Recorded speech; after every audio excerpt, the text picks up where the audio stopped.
What's up? What's up? What's up, beautiful people? It's Pretty Girl Loves Trap content, and I am so excited to be discussing Bel Air.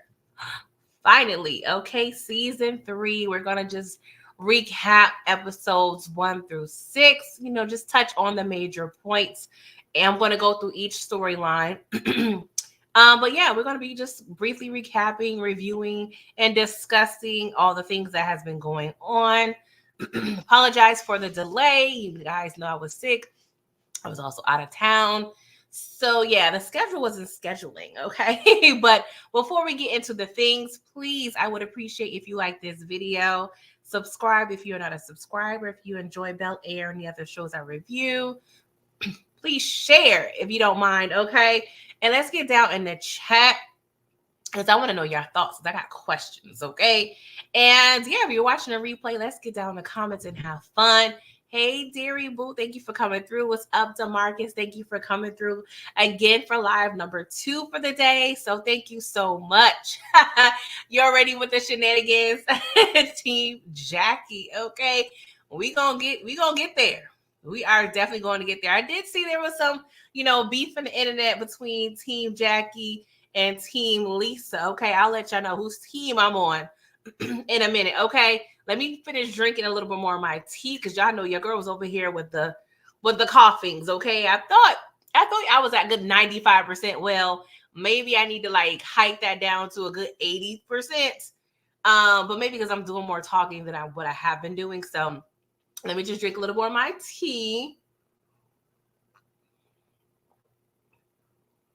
I did a good job. Okay, got some tea, some hot tea, lemon, honey, and a little bit of sugar. Okay, a little bit of sugar.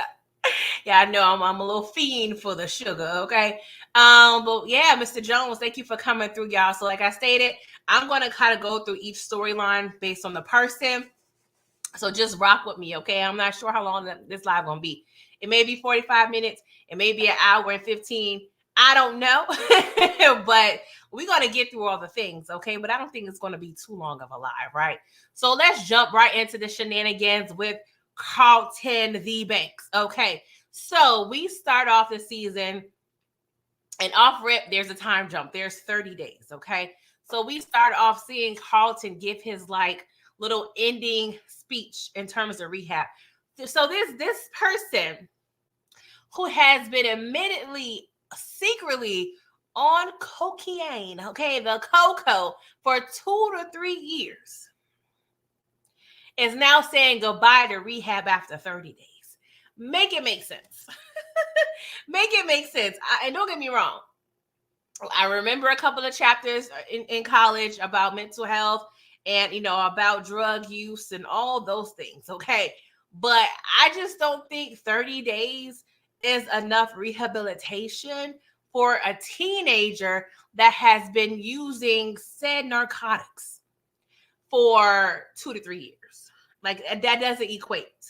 This boy really is able to just go to rehab and still enjoy the rest of his summer. Like, it is not nothing. Like, this pissed me off, right?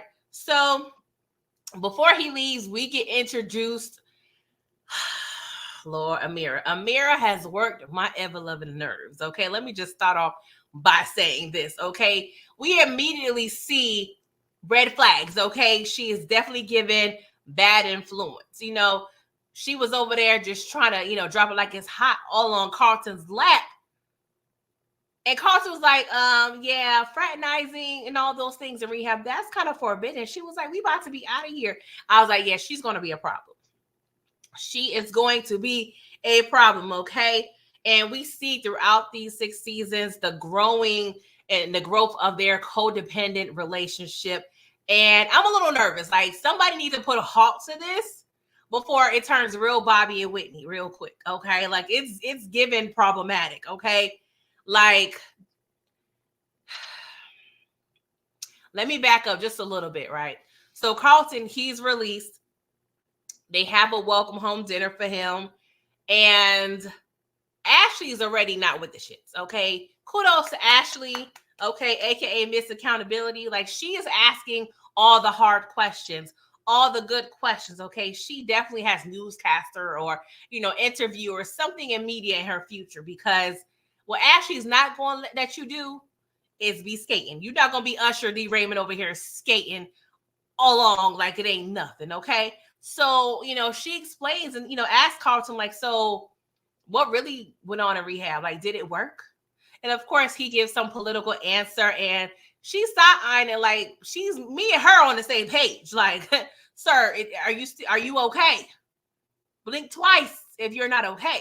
Okay, because everybody over there brushing along, talking about a Juneteenth party, what have you, which, that's kind of lit. Okay, I love me a good Juneteenth celebration. But Ashley's asking the questions that everybody else in the family should be. Like, why is the youngest one the more insightful at this point? Like, Carlton literally has been hiding a serious and dangerous secret for the past 2 or so years.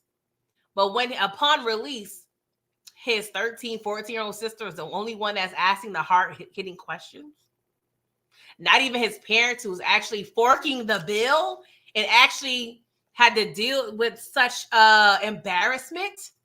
They're not even asking the questions that Ashley is asking. Like, what are we doing here? Oh, Jesus Christ. I'm just saying. I'm definitely very much annoyed, right? And then to further annoy me, Carlton has a conversation with Hillary, and Hillary had the nerve to say, I'm sorry I wasn't there. I thought since everybody was doing it that you would be okay. So Hillary Banks, you knew about this problem and said nothing? Like, what kind of older sibling are you? Like, that's so trash. She definitely got an X for me. You get an X. Like, this show, I love it to death, but I'm starting off with the X program. 3 X's, you out. 3 X's, you are out. Because what? Hillary, you knew your brother was over here skiing with his nostrils, and you thought everything was going to be cool because that's what people do? Smoking cigarettes, all right, cool. A little vape, all right, maybe a little hookah, a little Mary Jane. But cocaine? I'm really disappointed in Hillary. Like, that took me for a loop. Hey, Jacoby, thank you so much for coming through. DeMarcus, you said the youngest child always gets away with murder. That is facts. That is facts. DeMarcus, you said Ashley is a Diana of the Banks family, exposing the Banks family secrets. I cannot. Yes, I was thinking about Jabari too, DeMarcus. Like 30 days in rehab. Like, what we doing here? This ain't enough. It was given Smoky Mama on Friday. Make it enough. They said make it enough, okay? Because we tired of paying for these bills, okay? It was a nice, cute little rehab. Don't get me wrong, dear. You said the dingbat of the family. Excuse me, I'm sorry. That is hilarious. So, yes, that really pissed me off about Hillary. Now, I'm not saying Phil and Vivian didn't do anything, because they did implement some new rules. Carlton has random drug tests. His Doris has been removed from his bedroom. They locked up the alcohol in the house. That's all cute. That's cute. And even Carlton was kind of taking it back, clutching his little pearls, like, oh my God, like, you guys are. But Carlton, you out here, a whole drug addict. It could be worse. It could be definitely worse, Carlton. Like, what are we doing here? So let's get back a little bit with Miss Amira, right? So Aunt Viv was on the right track, right? Because her and Phil met Amira during a Juneteenth party, what have you. And once they realized, or really Viv, once she realized that Carlton and Amira met in rehab, and Amira disclosed that she's a repeat offender, Aunt Viv was like, hell no. Like, we not doing this. You're a professional rehab her. Like, you need to focus on you and let Carlton focus on each other. Like, it's really not a good idea for you guys to even have relationships, right out of rehab. Like, this is not a good idea. But it kind of annoyed me because we see throughout the episodes, Viv has kind of softened up to this idea. And I hope it won't be to anyone's detriment. It's like, I need you to stand firm on this. Granted, we understand teenagers are very much rebellious, and sometimes they do the opposite of what you recommend.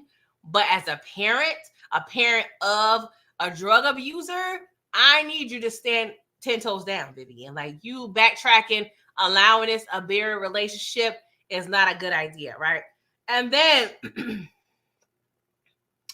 she flaked on dinner, okay?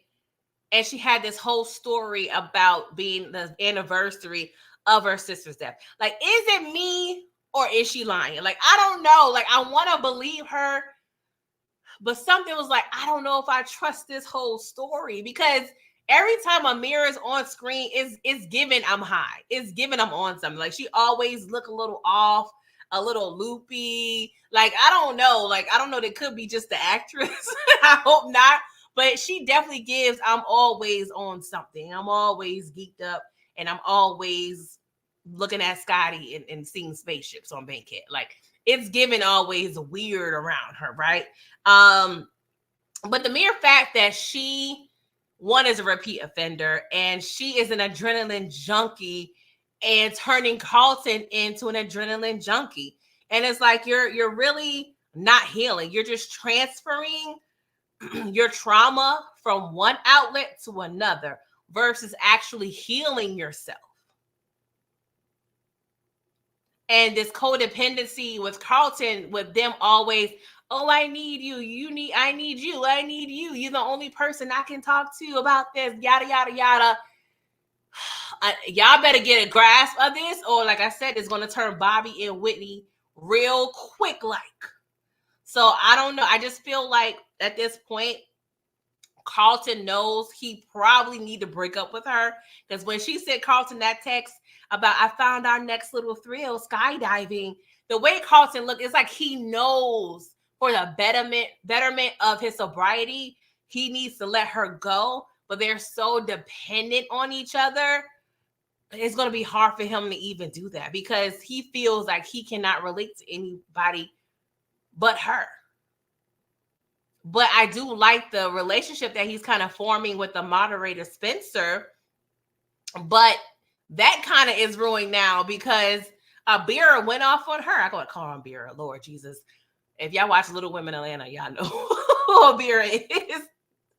Low key, that was a good ass reality show. Anywho, but I do feel like Carlton needs more time back in rehab. Like, that 30 days wasn't nothing. That wasn't nothing. I'm sorry. It wasn't enough. Mr. Jones just said she on dope, not as much. LOL. Yeah, she definitely is giving very much vain activity. Okay. Aunt Viv is very judgmental when it comes to Amira. I do agree, DeMarcus. And I think a lot of it is because she's low-key, she's struggling herself. And she's feeling guilty. She mentioned like, hey, she didn't catch or chose to kind of believe Carlton and all his shenanigans versus, investigating a little more or paying a little more attention. So I feel like Amira could be catching a little bit of a stray because Aunt Viv is she's struggling with holding herself accountable when it comes to this parenting thing.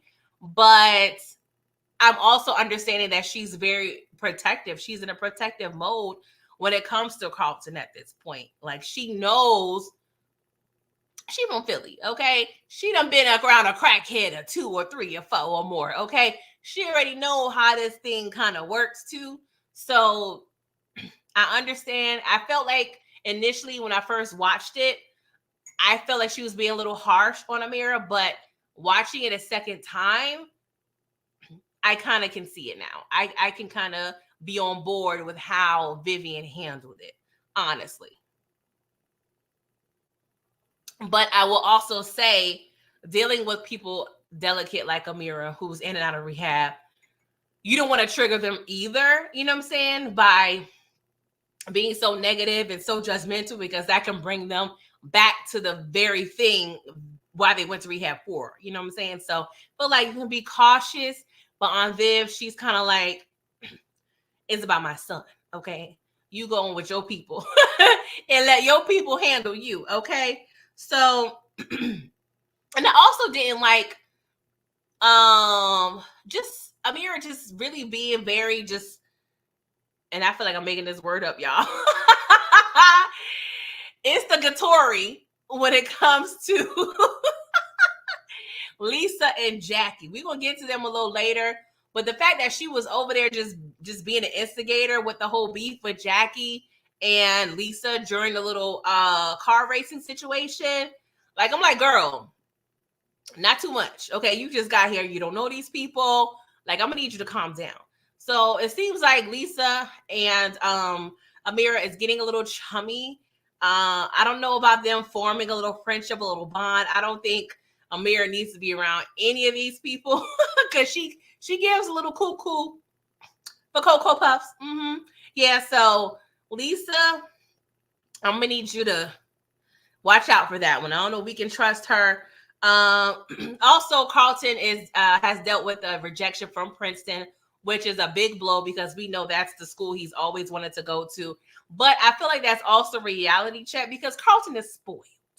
He is spoiled. Even when he realized, like, oh, y'all want me to get a job? Y'all want me to clock in and out, making pennies on an hourly basis? Like, he's very much spoiled. So he needs some sort of reality check and kind of, to be humbled a little bit, honestly. Yes, it sucks because that's his dream to go to Princeton, but at the same time, you have to really deal with the consequences of your actions, especially if you went into some little rinky-dink ass rehab for 3 days. You probably ain't learned nothing. I know that's a double negative, but y'all get it, okay? But I do like the business between him and Will. Black says, okay, that name is fire. I'm not even gonna lie. But I guess one of my main concerns for Carlton for the rest of this season is him going into the path, kind of like what Amira is, right? You're distracting yourself with so many things, but you're not dealing with the root cause of your issues that cause your dependency on drugs. And that's not good. You know what I'm saying? Carlton, he has a girlfriend now. He has a business. He has a job. That job is going to probably be replaced by school. So it's like you keep yourself busy, which is good on some level because I don't mind is the devil's playground. But keeping yourself so busy and distracted to where you're really not dealing with your issues, that can be a problem, especially since we've seen him damn near crash out on a pickleball court. That wasn't a good scene at all, but I did appreciate him bringing Spencer and kind of talking to him. So he did the right thing, right? I'm just nervous because even though he did 30 days, this boy still needs help. He still has problems he's dealing with. So I don't know. It seems like his parents are rewarding him with his progress, and I understand, but I feel like they're letting off a little too early and a little too easy. Because I remember when Vivian, she was talking to her homegirls during her little night out, she was telling them it's been 2 months since her and Phil have been intimate, right? And I bring it up because I'm trying to think of a timeline, right? Because in the beginning of the season, Phil said it's been weeks. It's been about a month. So towards the mid part of the season, she's saying 2 months, right? So let's say Carlton's been home for 30 days, 1 month. That is not enough time still to grant him as much freedom as he has. You know what I'm saying? Like, I don't know. I just feel like he hasn't had enough at all. The Marquis said Lisa and Amira probably could relate off Lisa losing her mother, Amira losing her sister. Yeah, I mean, everybody lost. People die every day, B. I know that sounds wild coming out of my mouth, dealing with the hell I got going on. But hey, sometimes I gotta keep joking and laughing to keep from crying, okay? But yeah, y'all, that's pretty much what I got to say about Carlton. I just hope he breaks up with Amira, but I feel like something tragic or very detrimental is going to happen before that happens, or for it to happen. We already know she over there. She might be the Trevor. Child, I just thought about it. She might be the Trevor of this series. Okay, might be over there bungee jumping and hit a concrete wall. Child, that sounds wild. That I am laughing at that, but it's giving Carlton. Will you marry? Lord forgive me. Lord forgive me. Oh, why am I trying to kill off this teenage girl? But yeah, y'all, that's Carlton, right? So let's kind of move on to a little love triangle. Or is it a love triangle, or is it just LaMarcus in a goddamn way? Okay. So I don't know. Y'all want to put in what team y'all on, if y'all on Team LaMarcus or Team Jazz. Now, I got to give Ashley her flowers as well when it comes to Hillary, because her foot stays on Hillary's neck, okay? Ashley, I know you're in that house, bored in the house, so I don't care if you spend your time getting your siblings together, because honestly, I feel like nobody low-key is paying attention to you in that house, okay? But excuse me, Hillary is giving me more and more problematic as we go, right? Because she has this conversation with Jazz, and he pretty much calls her on her ish, right? Just calling her scary Richardson, okay?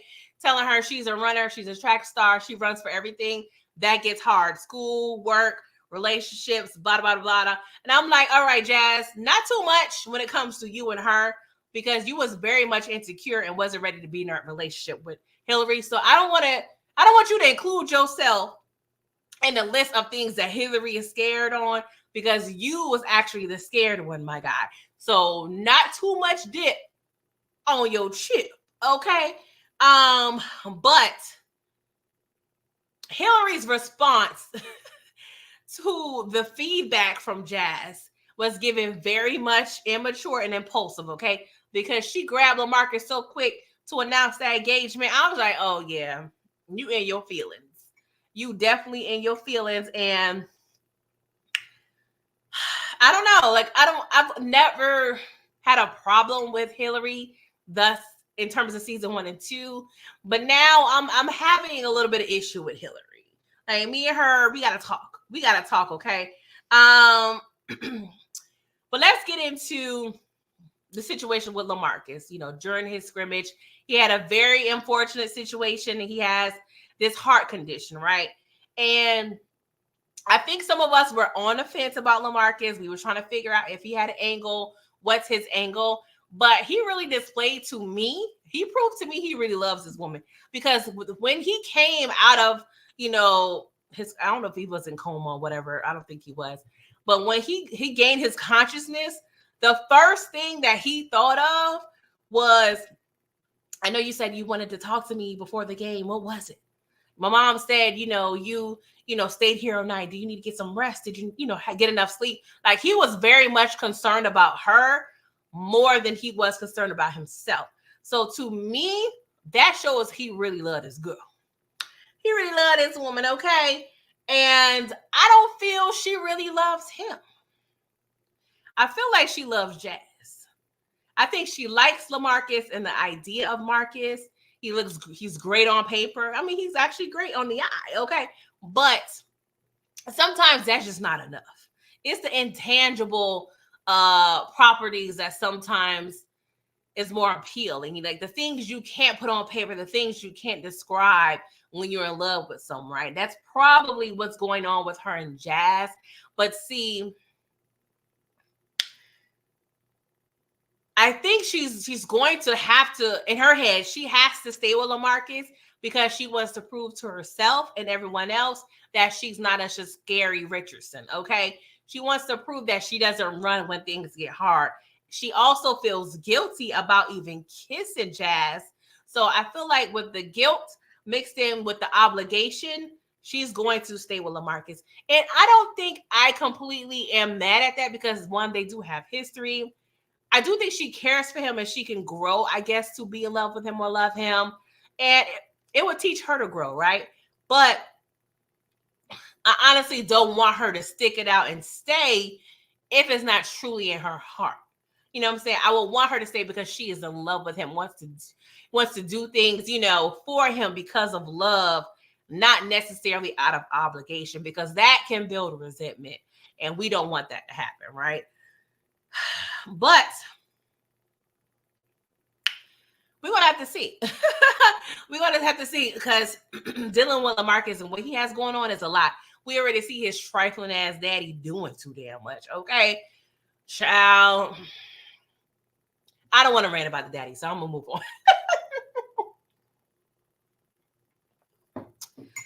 DeMarcus, you said Jazz need to be with Ivy. Derry, you said Team Jazz. DeMarcus, you said I think LaMarcus will go into early retirement. Hillary and Jazz has a relationship like Dwayne Wade and Whitley. Yeah. So let's get on to Jazz a little bit because he's going through some financial issues, right? And Hillary low-key is trying to help by way of her father, trying to get Phil to invest, whatever. But I want to talk about Jazz and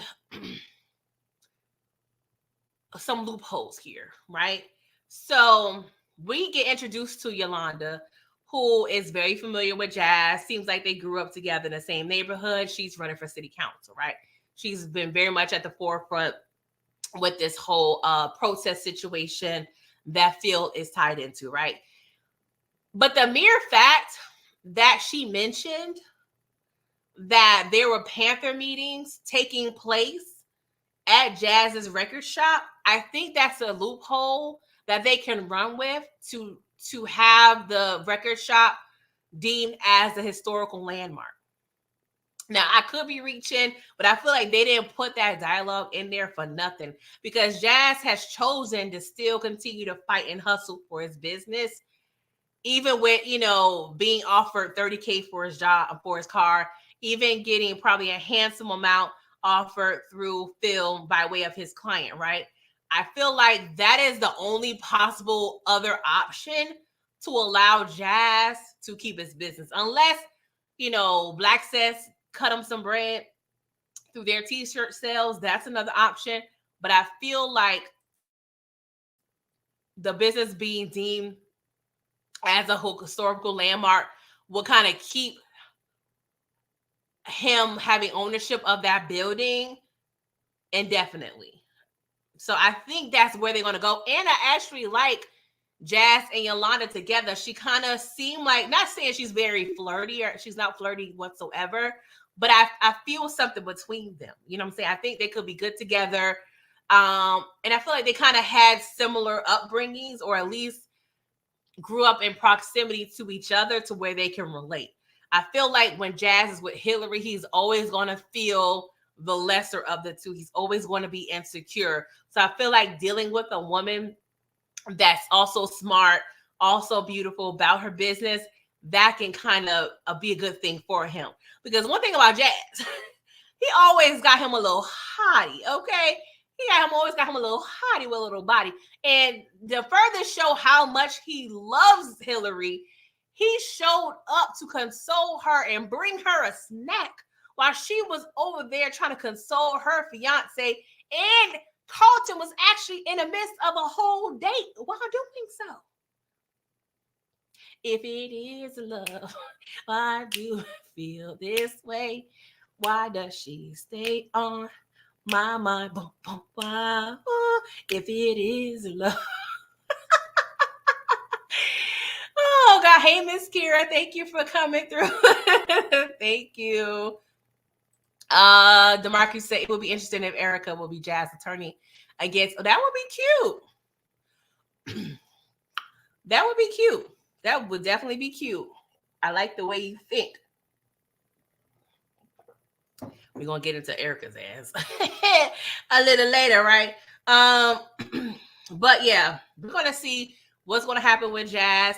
I do want to mention, and no, I really love the relationship between Jazz and Will. I love their relationship. It's very reciprocal. It's not one-sided. I love the fact that Will was so adamant about saving Jazz's car and his business, allowing Jazz's business to kind of profit on some level through Blackcess, because we've seen Jazz come through for Will continuously. So I love the fact that they really have a great bond and friendship, but it's not in a cheesy way.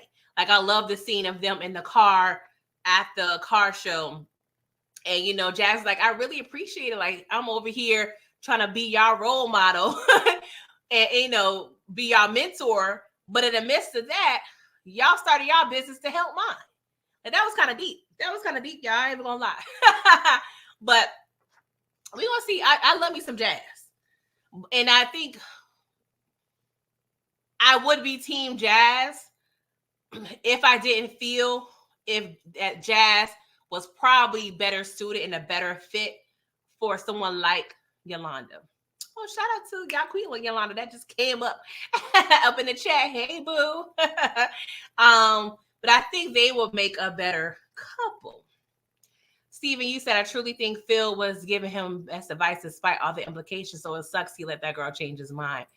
I don't think it necessarily sucks. And don't get me wrong, I do think Uncle Phil handled the best way. I do want to also mention, I hope Phil not telling Will about this doesn't make Will feel away. Even though Phil is not really obligated to explain to Will this situation, but as a common courtesy, and we already know Will be all up in his feelings. He's definitely be Drake all day long. So I just hope there isn't an issue there that would stem from Will feeling away with Phil and the whole situation with Jazz. But I don't know if you just came in, Steven, but I did mention I feel a possible loophole for Jazz to keep his business is for them to deem that building a historical landmark, since they did mention that there were Panther meetings held in the back room. I don't know all the implications and all the, you know, checkpoints that you need to have to apply for such thing. But I feel like with Yolanda being, you know, running for city council, she knows about politics. You know, she knows the ins and outs about the government on some level. So I feel like we have a chance. Sorry, you said Yolanda. Okay. Miss Kira, you said I'm matchmaking. Yeah, I think that's how they're writing it, but I could be wrong. But that's what I see. I see Jazz and Yolanda.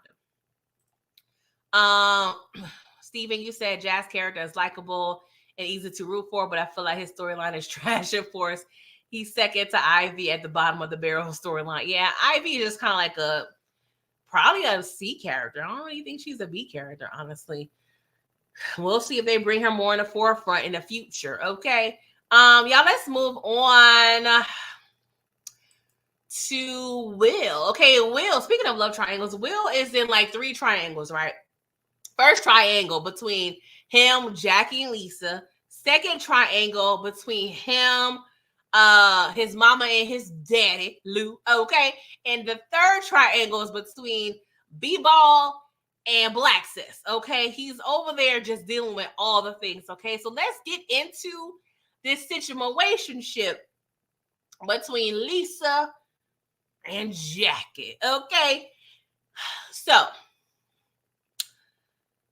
the season started off with Jackie not wanting no labels. Okay. She just wanted to move ever so slowly with the situation with Will, thinking it will work out, right? But then insert Jackie and her overly hopeful self, okay? And the mere fact that Lisa can't handle competition, that pretty much prompted her and Will to make it official. Because the way I feel about Lisa, we got to go off her history. I feel like the past several years, she's been having it easy when it comes to relationships. She probably had Carlton eating out the palm of her hand because, you know, to Carlton, she was his dream girl, that girl. So now she's experiencing a situation with Will, whereas a little competition, she don't know how to handle herself. She don't know how to be Miss Classy Pants. Like she's definitely showing a little different side of herself, right? So let me just start off by saying, currently, I am liking Jackie a little more for Will than Lisa, right? Because I feel like on some level, even though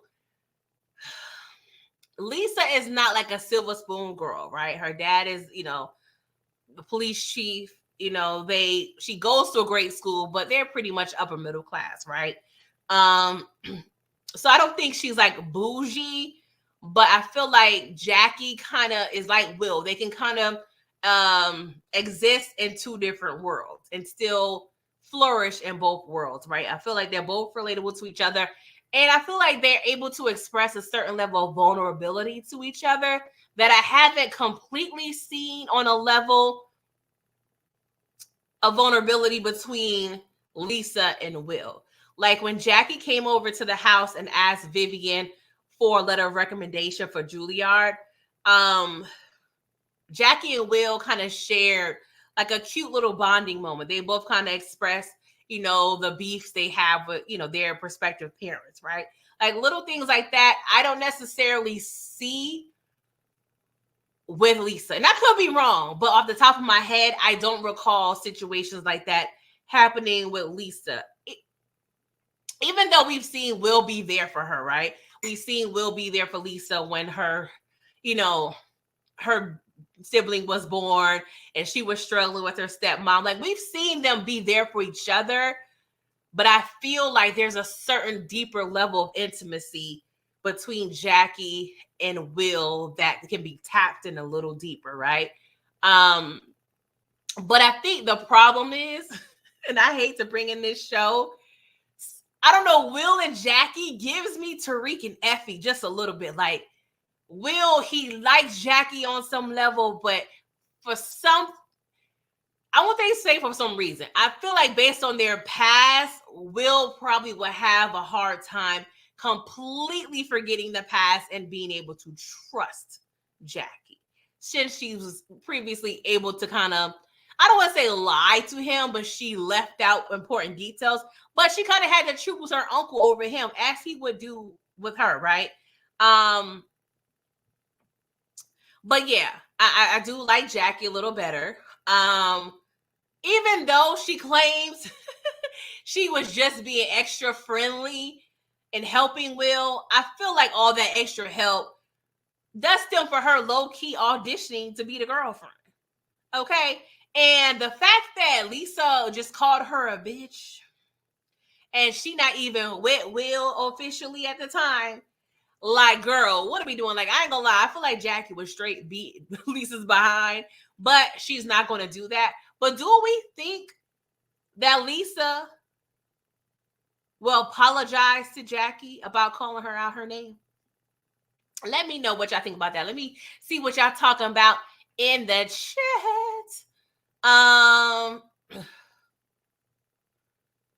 DeMarcus said Lisa is very jealous of Jackie. I do believe that as well.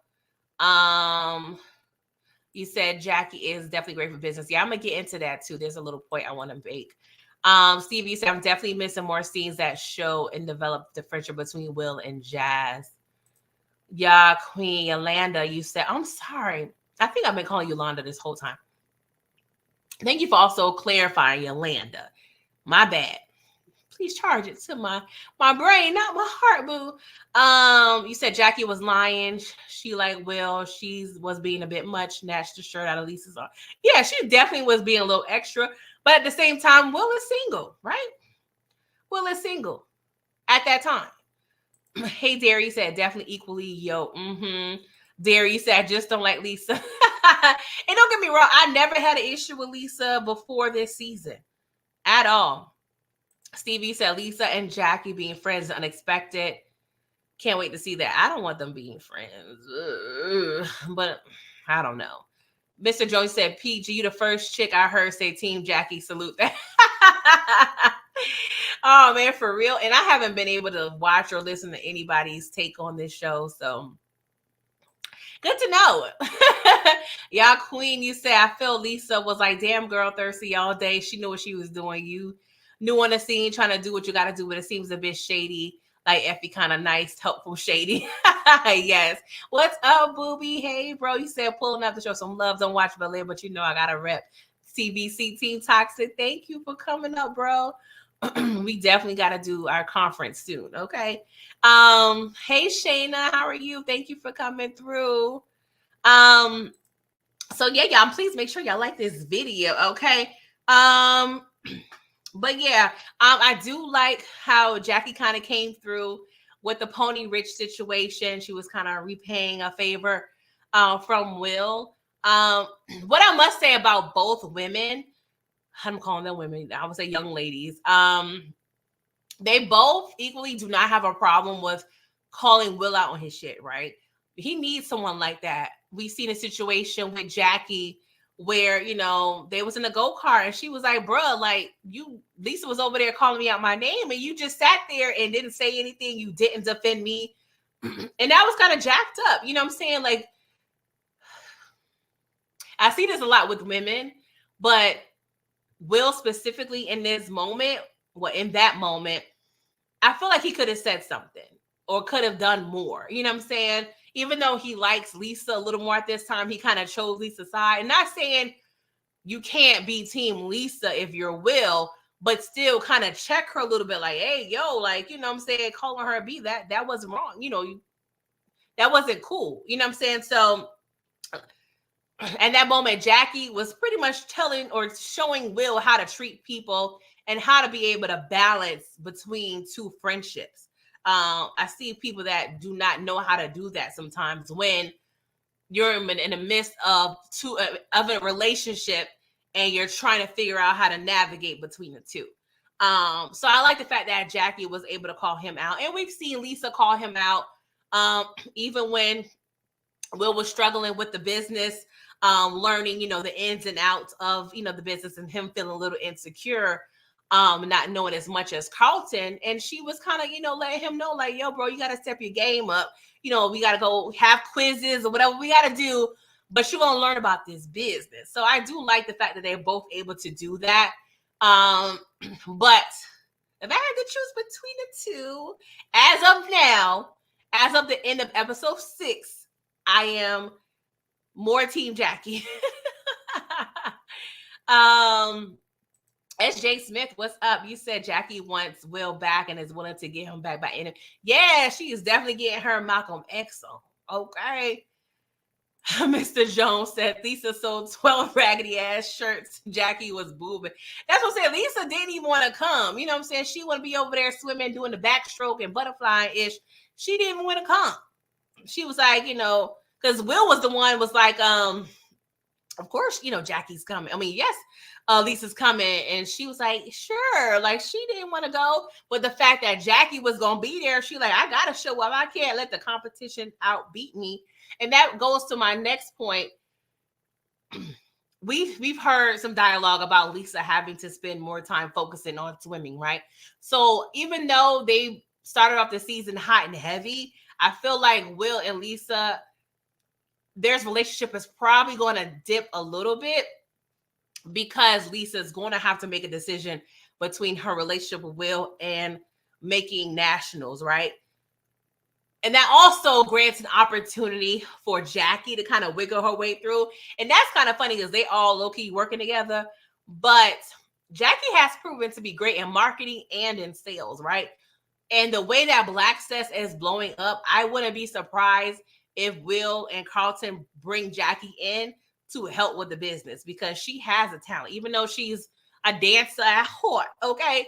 I feel like she can definitely prove to be beneficial when it comes to Blackcess and, you know, the sales and the things, right? And I also want to point out, I like Zaire, Will and Carlton's boss. I really like his story. I like him as a character. At first, I was a little like, I don't know, I was a little skeptical. I was like, is he going to be a hater? or is he going to be a congratulator? But thus far, he seems like he's cool. I really like what he brings to the table on the show and as a character. So I hope we keep Zaire on the screen because I kind of like his little character, what have you. You know what I'm saying? Stevie, you said Ivy is cool. Honestly, if anything, Hillary was shady the way she used Ivy and was jealous of her. Y'all over here still talking about Ivy. Yeah, Queen, you said he don't need to defend his loyalty to Lisa first. He supposedly want Lisa. So if anything, calm the situation, but please don't check Lisa in front of Jackie friendships. I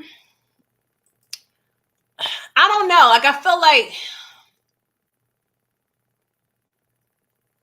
like Will still should have said something. Because at the end of the day, Jackie has always been there for Will on some level. Like she mentioned, when the whole Xena situation with him trying to relate and get in good with the uncle, like she was there. She over there selling t-shirts, doing, hooking them up with shelf space at different locations. Like she was over there kind of rocking for him. So I do feel like a true friend would say something like, even if I don't know if I would be comfortable with Will checking Lisa at a later time because that would still not be good in terms of the optics from Jackie's point of view. But I don't know. I feel like, I don't know. I get it. On some level, his loyalty is more towards Lisa, right? But I still feel like don't leave Jackie out in the cold because you benefited from her on some level. Miss Carey said Jackie came in with an agenda, have my eye on her. I used to think that, but what will be her agenda now? In terms of her wanting Will, but Lisa want Will too, right? Unless you're referring to like the whole Zenith situation, the b-ball team, but it was kind of like a loyalty towards her uncle on some level. So when I think of that, I also have to think of Will having loyalty towards his uncle and his whatever Phil would have in terms of a priority or a goal, Because don't get me wrong, because I didn't trust Lisa at all. I didn't trust Jackie at all before this season, but I don't know. She's kind of proven to be cool to me at this point. Yeah, Queen, you said Lisa has a lifetime goal that she's working on. Can't blame her for that. Priorities first, but once Will. Yeah, she's going to have to definitely choose on some point, right? Stevie, you said since they teenagers say neither are in game, but I think Jackie's proven she's a good friend and has Will back. Yeah, Queen said say something, but don't clown Lisa. No, I never said clown Lisa. That wouldn't be necessary. But just be like, okay, it was, that wasn't cool. You know what I'm saying? Just simple as that. It don't got to be no big whole thing. Just be like, all right, that wasn't cool. And be like, you know what I'm saying? And not necessarily even have to verbally say anything to Lisa, but just at that moment, at least affirm Jackie, right? Just say, hey, Jackie, we'll talk later. I appreciate what you've done. Thank you for coming through and supporting. I'll holler at you later. Even something like that. Not even addressing what Lisa just said. Just something to show like, hey, I still rock with you, Jackie. You know what I'm saying? Regardless of what's going on over here with Lisa. Because with Lisa, that was just pure jealousy. Pure jealousy. Yeah, Queen, you say I do like Jackie, but I don't want her to turn shady like her hustle. I like her hustle. Yeah, I like her hustle too. I'm talking to Will himself. I'm always a character in the show. All right, y'all. I spent way too much time on that little triangle. Let's move on to the other parts of Will's life, dealing with his parents. Okay. So we learned that Lou has had his raggedy behind in Cali the whole time since he had a conversation with Will.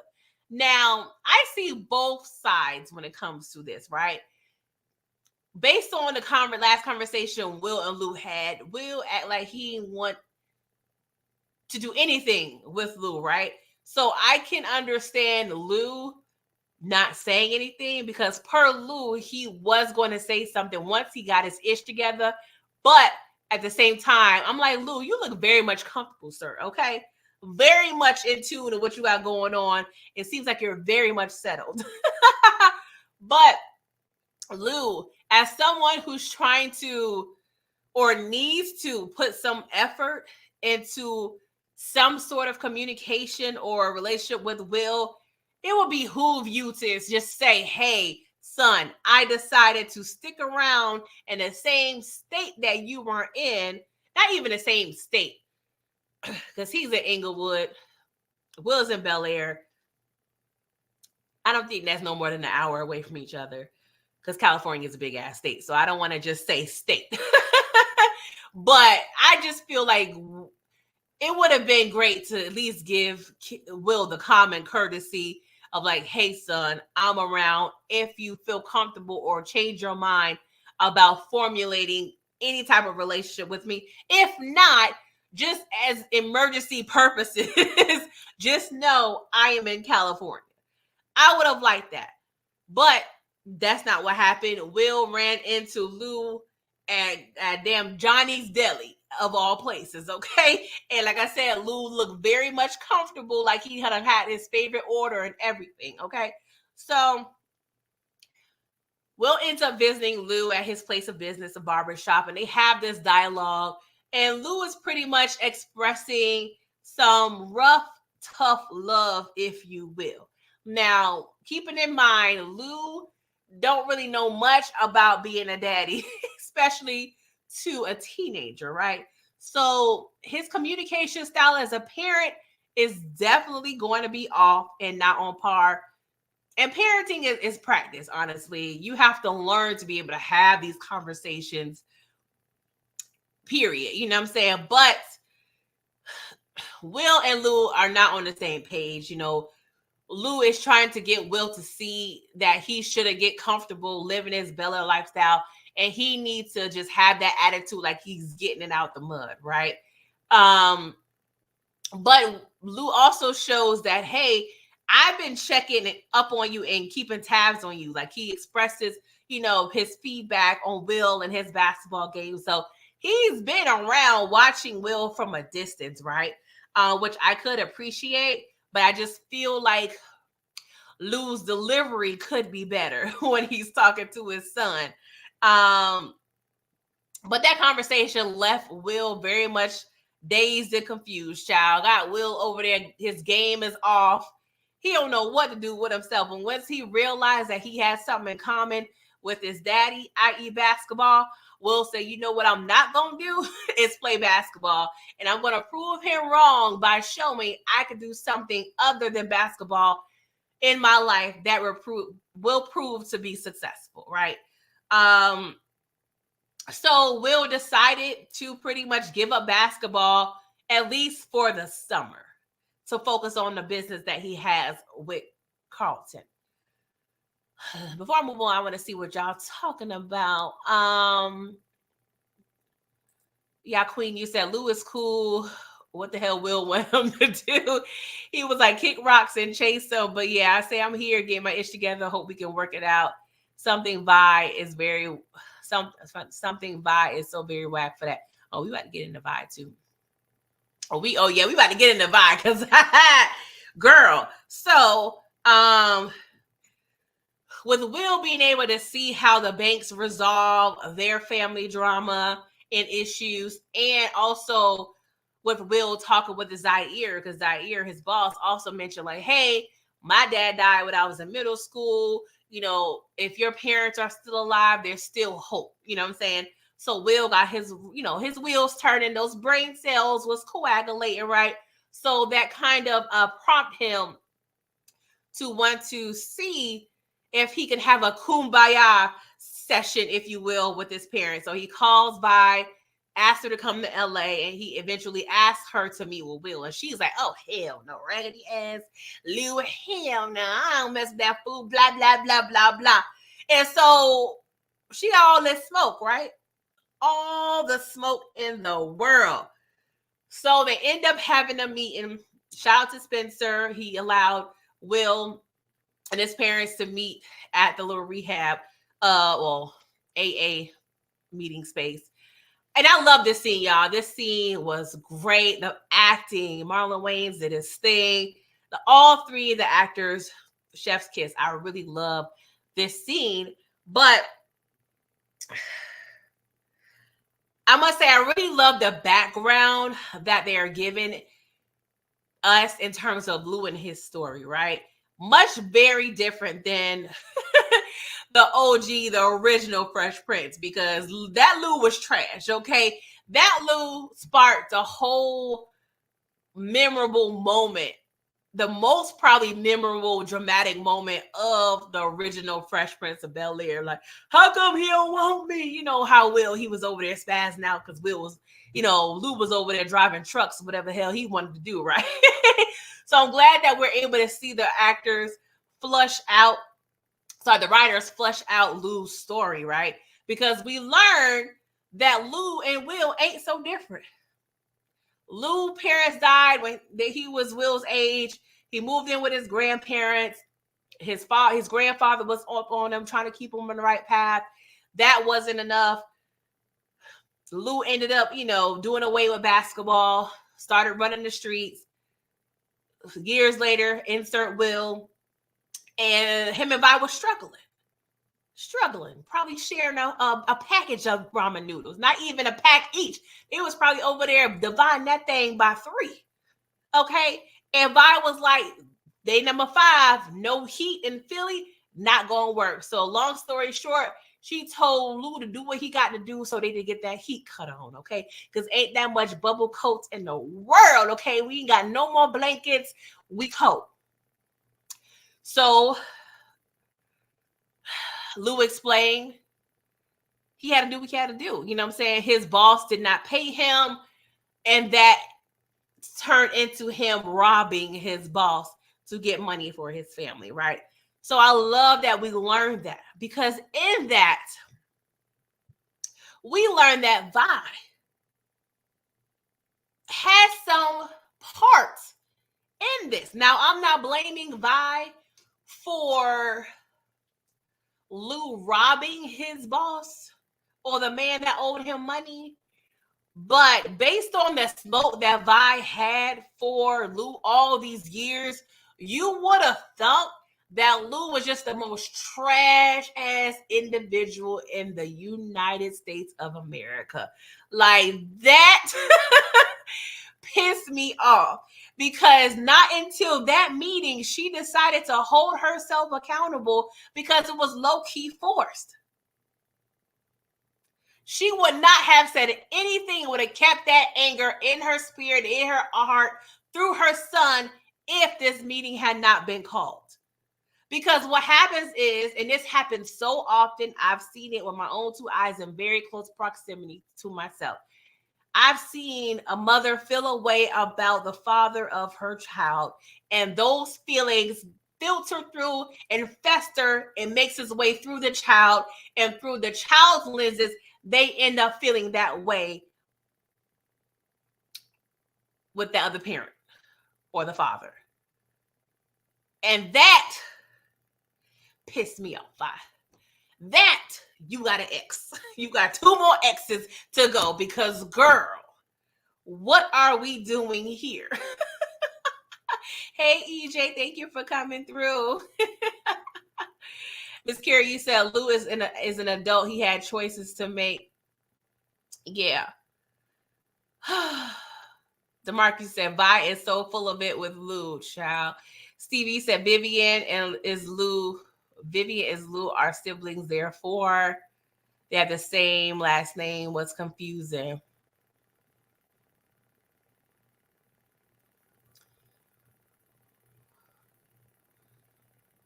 Yeah.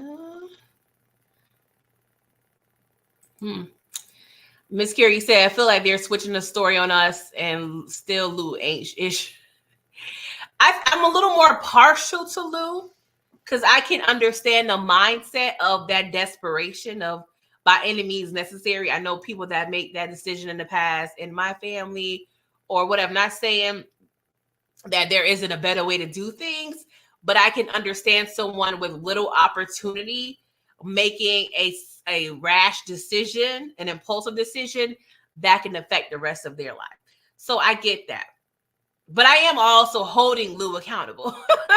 Don't get it twisted. I'm definitely holding him accountable. But now I think he's going through the writing. They're kind of giving him like this redemption story on some level. And I'm not mad at that. Because how long we going to be mad at Lou? For 15 years, 14 years? Like Vi? No, I ain't got it in my heart and my spirit. I'm not about to be mad at this man for 15 years. Okay, I ain't got it. I ain't got it. What's up, Brillo? Here you go. The mom is trash. Oh, Lord. I won't say she is trash, but I feel like she made a misstep. Because if she would have told Will the whole story years ago, that still could have changed Will's feelings. Will has been going through so much stress and turmoil by what he thought or who he thought his father was. It could have ruined his life. Not saying, I mean, he's still young, so he still have a lot of decisions to make. But even Will was like, dang, I thought you were just out here in the streets not giving a damn about me. I didn't know this story. So we're going to have to see how this plays out. We do in this episode, we see Will and Lou playing basketball. So I definitely hope, we are on the brighter side of things. But this was good. This was very deep. I really love the way they kind of flushed out this storyline. But I ain't mad at it, y'all, at all. DeMarcus said, Will playing basketball with Lou, Boogaloo was priceless. I was definitely thinking about Above the Rim child. Lou went to prison for shooting Birdie because Birdie owed him money. I was definitely thinking about that. Thank you so much for the super chat. Miss Curie said this man wasn't in LA and send so much a carrier pigeon. You're right. He was wrong about that. But again, I see both sides because Will, you say you didn't want to F with me. And I also want to say too, when it comes to absent parents, how can I say this without sounding like I'm pro absent parents? I can just extend grace to a little bit of grace. Because don't get me wrong, my mom was pretty much a single parent most of my life, and I had to come to terms with my father because y'all know I just lost my father, right? So going through grief and dealing with my father, it has put me through a process of emotions and a lot of things, right? Mentally. And even before my father died, me and him became really close in my 30s. So with learning even his story and his background and what he's gone through, I've learned, and not just with my father, even my mom, learning my mom as an adult and not just my mom, I'm able to take a step back on some level and see my parents as people and not just my parents. Therefore, understanding that sometimes the decisions they make and the choices they make are not necessarily the product of them having me, but sometimes more of a product of them as a person and their upbringing. Not saying I can't still hold them accountable for the actions they've made as a parent to me, but I can still see some level of, or extend some level of grace to them because people all make mistakes and we are all imperfect. Now, also must say that it's frustrating when a father or the absent parent to be able to move about the world and not check in on their child, especially when the mother automatically have that stigma. Oh, you the mom, you got to pick up the pieces and do what the hell you got to do to make sure these kids is alive and healthy and well. Because that's another issue too, right?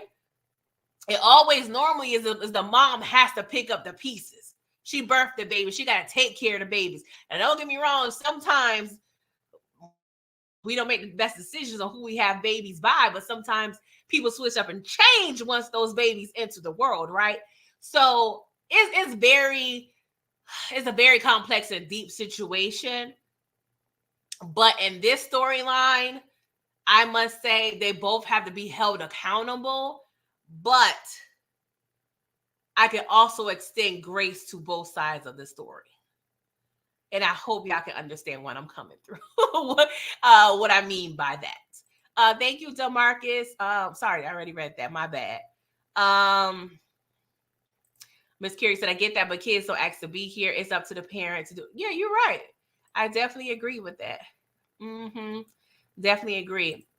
Miss Carey, he was out on jail and didn't reach out. Yeah.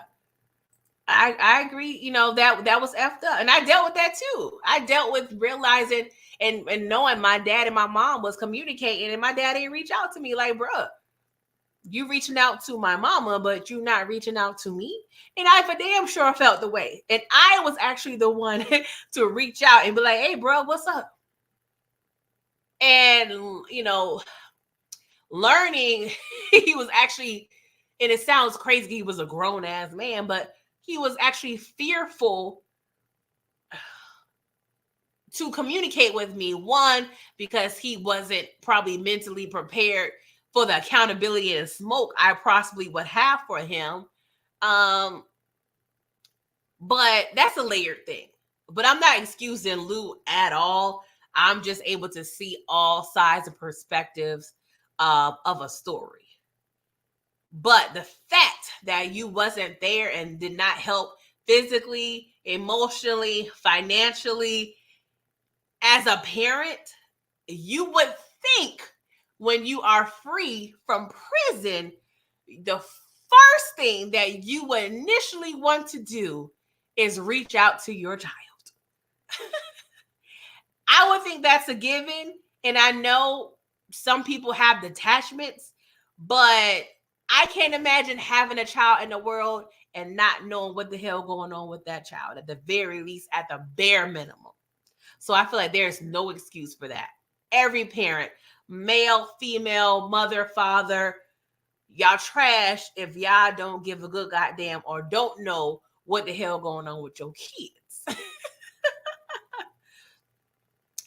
Oh, Jesus Christ. But that was a lot. That was a lot. Miss Kara said that was good of you. Yeah, I mean, everybody handles situations differently. Any situation I've handled between my mom and my dad thus far, I don't regret them. Everything is a learning experience. Because sometimes you gotta get that hate out your heart. and I guess for me, I must say I've had multiple father figures in my life as well. So I never felt like I went without a father figure. You know what I'm saying? I had a stepdad, I had grandfathers, I had uncles, I had cousins. Like, I don't have many women in my family. I grew up mainly with my mom's side of the family. My mom had 4 brothers. All her brothers had sons. I don't have girl cousins. So all I had was dudes over there in my ear telling me what to do, looking out for me, being overprotective. So I felt like I didn't miss out. And maybe if I did not have a father figure, I will feel different. But I felt like at that point I had nothing to lose because I still had a lot of questions for my father. I still wanted to understand. I wanted to learn. I wanted to be educated because that was still a part of me that I did not quite understand and know. Because as a parent, I feel like as a child, you still on some level have that curiosity. And I'm glad I was able to kind of satisfy that curiosity on some level, because here I am 40 years old and he is no longer here. But enough about me. Oh gosh. But I do question, like, how would Will move going forward now that we've had some sort of closure or reconciliation with his father and come to terms on some level? Would that change his decisions about basketball and or entrepreneurship. I'm curious about that because he steered away from basketball because he was pissed with his dad and he didn't want to be with his father, right? So I'm just curious to how he's going to move about his life now that he's able to grasp this closure, if you will, right? Also, Will, I'm glad to know that he is not really annoying me this season. That's one of my requests for this season because Will was getting on my everlasting nerves the past couple of seasons. So he has not bothered me yet. I actually do love his relationship with with Carlton and Jazz. I really love the fact that he asked for Carlton's feedback on how to handle his thoughts about Frederick. Even though Carlton was like, nah, we didn't want to get into that. But I do see growth and on some level with Will asking for input instead of just going off the rails and making his own decisions about things. One other thing, right? This kind of stuck with me. How do we feel about being critiqued on our parenting styles, right?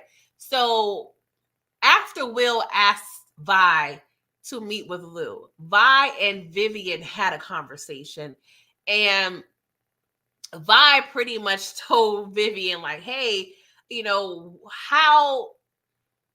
why or how did you allow Will to give up this basketball dream of his? Like, she feels like she should have kind of made Will continue basketball. She's like, he's a kid. He, changes his, decisions every which way. And Vi pretty much called Vivian's parenting style as soft. And she's done that before, right? And on one hand, I love the fact that as sisters, you should be able to have open dialogue and be able to critique each other. But on another level, Vi, you brought your son here in my house with me. I'm paying for the cereal he eating. I'm over here making sure he's good every day. So not too much dip on your chip, okay, Miss Vi? Like, I'm gonna need you to pipe down, okay, on my parenting style because your kid is here. I'm helping your kid. I have helped your kid, and my husband has helped your kid numerously in the past several months. So, ma'am, what we doing here? Like, I don't know. Like, are y'all open? Because people get very defensive when it comes to people critiquing their parenting style. So I just kind of wanted y'all thoughts. Did y'all feel a way about that or not? Like, was y'all cool with it? I don't know. It's just something that kind of just stuck out to me.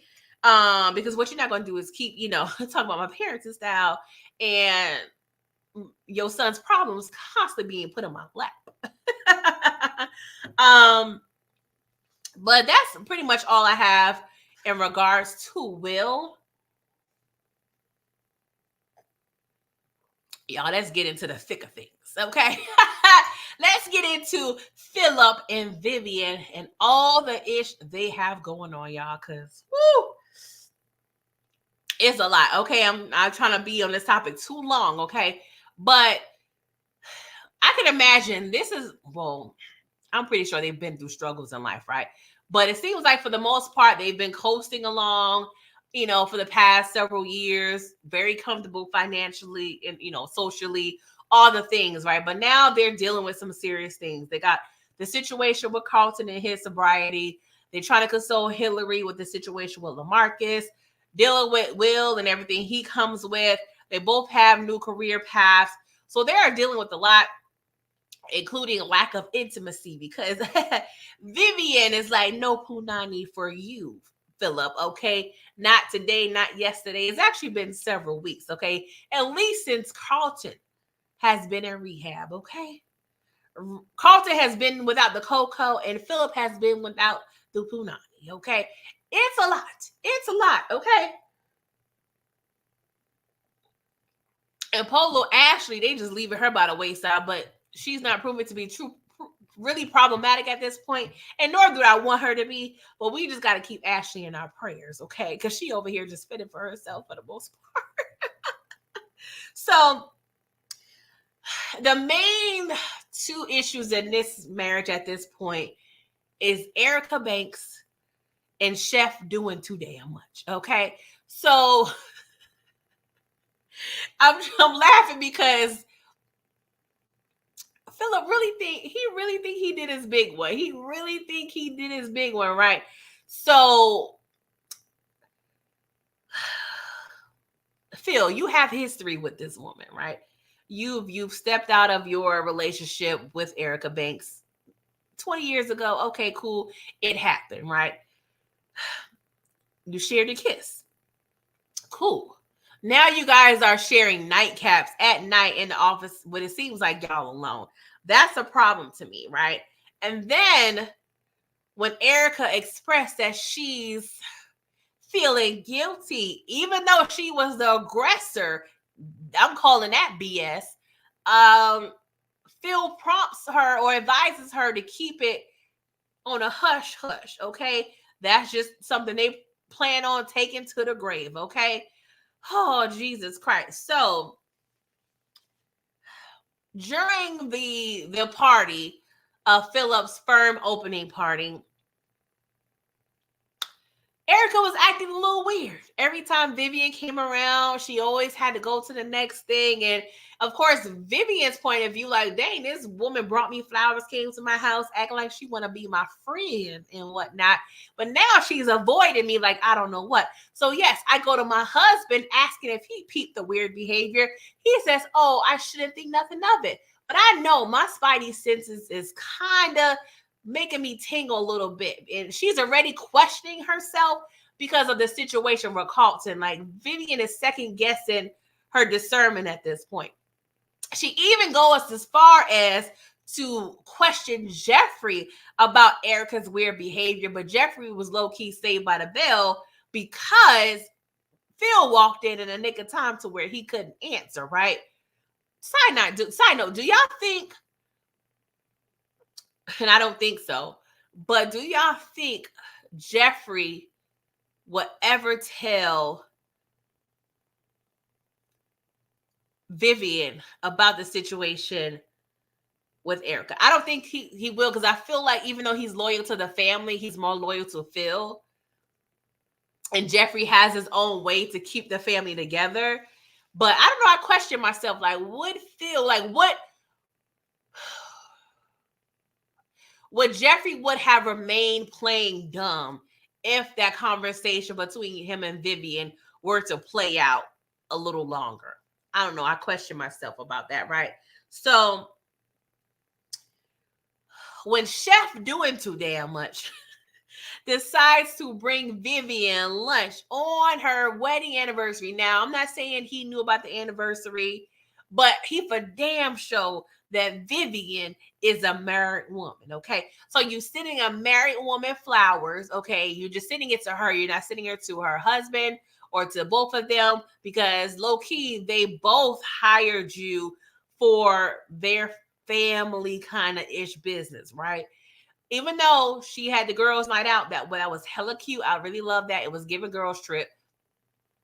And she didn't tend to like those, she didn't like those pictures, but still, she is a married woman, okay? So when Philip walked in on Vivian and Chef doing too damn much having lunch, Phil really sees that opportunity to really think they was on some even Steven type shit. Like, oh, I'm not going to make a big deal out of nothing. I trust my wife. So when him and Vivian have the conversation, Philip was like, no, you should have trusted your husband. Granted, Vivian made herself look hella guilty, and she felt guilty for multiple reasons. We will get there. But Philip has to understand, this is a woman you have history with. And not saying that weighs more or not. I'm not sure. I'm not sure if it would be worse if Erica was a whole new woman in the situation, or if hold just as much weight or less weight or more weight if the Erica storyline is how it is. Because she's been in their lives, right? So do y'all think is worse with someone y'all have history with, or is it worse with a whole new person? It's bad either way, but I just want to know y'all opinion. Hope that wasn't confusing because it sounded crazy coming out my mouth trying to explain it. But Philip, this is where you messed up. Because honestly, you were not the one that was forthcoming with the flirtation, okay? But you did not nip that in the bud like you should have, right? And that question, that has me questioning, because when Vivian approached Erica about Phil and told Vivian about the kiss, I want to know what story Erica told her. Like, did Erica hold herself accountable as the aggressor? Or did she make it seem like they were both equally yoked in terms of the accountability? Or did she put a lot of the emphasis on Phil? Look, I just want to know exactly what story Erica told her. Because low-key, Vivian knows Erica's trash. She even said it to her homegirls. Well, Erica's just being Erica. Well, if you know Erica's just being Erica,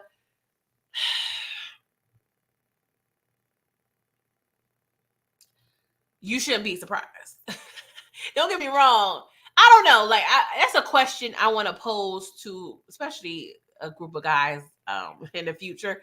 But the whole working with X type thing, that's a little too dicey, right? Well, let me get back on Philip. The kiss happened. Your wife questioned you about the awkward behavior.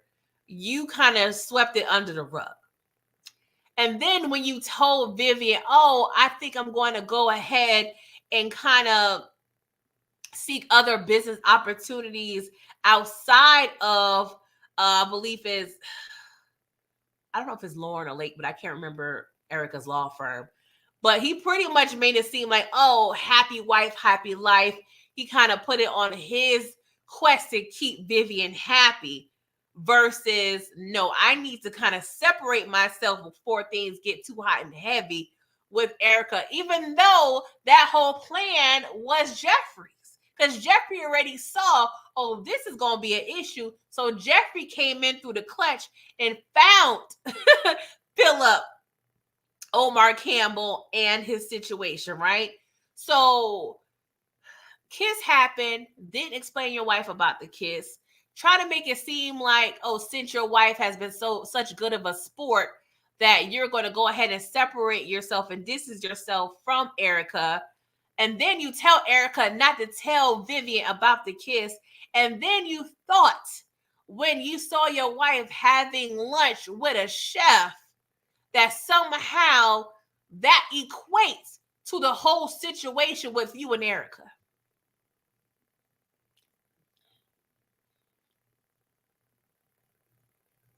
Okay. You thought you were even Steven, Phil. No, it don't work that way. Nice try, though. Nice try. So, and it's crazy because in the midst of this, they have their anniversary. The kids peep something off. They over there giving out feelers. Ashley was over there like, do you have any gifts to wrap for Dad that I can help you with? Because them kids is nervous, okay? Those kids is nervous over there. They was slaving over a hot stove trying to make their parents happy, okay? Carlton over there sweating like a slave, thinking he's the cause of the breakdown. Like, it's a lot, right? So during their anniversary, they have a dinner. And it's a lot, yeah. I ain't gonna lie. I was taken aback of the amount of honesty and transparency between Vivian and Phil. Long story short, Vivian bored and Phil is deprived, okay? Let's just keep it a buck. Because Vivian, she expressed that she finds Sharif, aka Chef, doing too goddamn much, very much attractive. She loves the attention that she gets from him, and she loves the fact that another man besides her husband finds her attractive. Now, these are completely understandable and relatable thoughts and feelings, right, as a human. But is there a such thing of being too goddamn honest? Like, gee golly whiz. I was just like, ooh, on the anniversary? On the anniversary? Are we doing this? Oh, okay. So Philip was like, well, damn, I done rented out this whole place. I'm trying to, do things to make you happy. And Vivian was like, yeah, same shit, different year. Like, she's kind of like bored. I think that's boredom. Philip is doing the predictable thing. I think she wants some excitement, some spontaneity. Maybe they need to start role playing or doing some bungee jumping with Carlton and his girlfriend. I don't know. I don't know. But she bored. But they've been together for what, 20 so years. So that is not uncommon. Spicing up and keeping a spice in the marriage, especially in the midst of so much drama, it can be challenging. You know what I'm saying? So I can understand. But she prompted Phil to be honest too, right? And Phil was like, well, yeah, I was enjoying the situation with Erica. Yes. It was kind of like a little fantasy. I was enjoying it, her flirting with me. And I was like, oof. See, that's kind of a tough pill to swallow because of the history Phil and Erica have. So you mean to tell me that a woman that you cheated on me with 20 years ago and a woman that you are with almost daily today and that's tied to our money, you think it's a fantasy? Now, I appreciate the honesty. And I ain't gonna lie, low-key, Vivian seemed a little turned on. She seemed a little turned on, right? So that was a lot, you guys. But at the end of the day, they came to the conclusion like, hey, we need to focus on us. Every time something happens in a family, their marriage takes a hit. So hopefully with this self-discovery of honesty, they can find their way back to each other bigger and stronger. And sometimes when couples go through certain things that seem so daunting, that can actually be a light. You know what I'm saying? So I could understand that as well. So now that we have all this honesty and things kind of flush, we can get back to the good. Okay. When they got home, the kids, they had a cute little setup. They was, dancing the Tony Tone. I love that. They always are on point when it comes to the score and the music in this show. So yeah, y'all. That was a lot. That was a lot. Now, I do want to ask y'all, how do y'all feel about, and this is probably, if you're not married, you can answer this too, but I've learned throughout the years, you have to be careful with sharing your marital issues with people outside of your marriage, right? Because Vivian was kind of sharing what was going on with her friends. And honestly, her friends seem like they're sound people. One of her friends was, I believe, is Joan. She said, hey, marriages go through the ups and downs. Like, she was very sound-minded, right? But sometimes you have those friends that's ready to get the bat and put on all black, okay?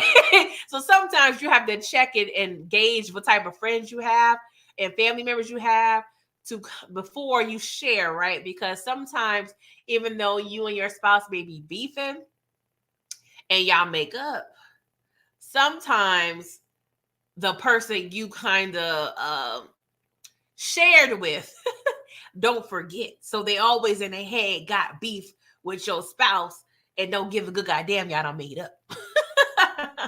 So you gotta have to be careful when it comes to that. Let me see what y'all say in the comments before we move on.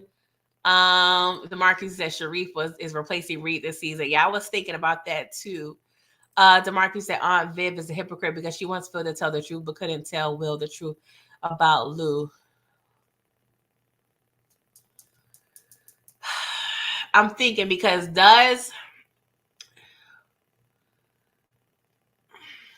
are we absolutely sure that Vivian knows the truth about Lou?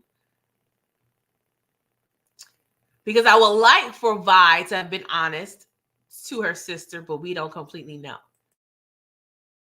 Because it seems as though Phillips especially had the smoke too. You know what I'm saying? As if he wasn't privy to the ins and outs of the breakdown of what happened, right?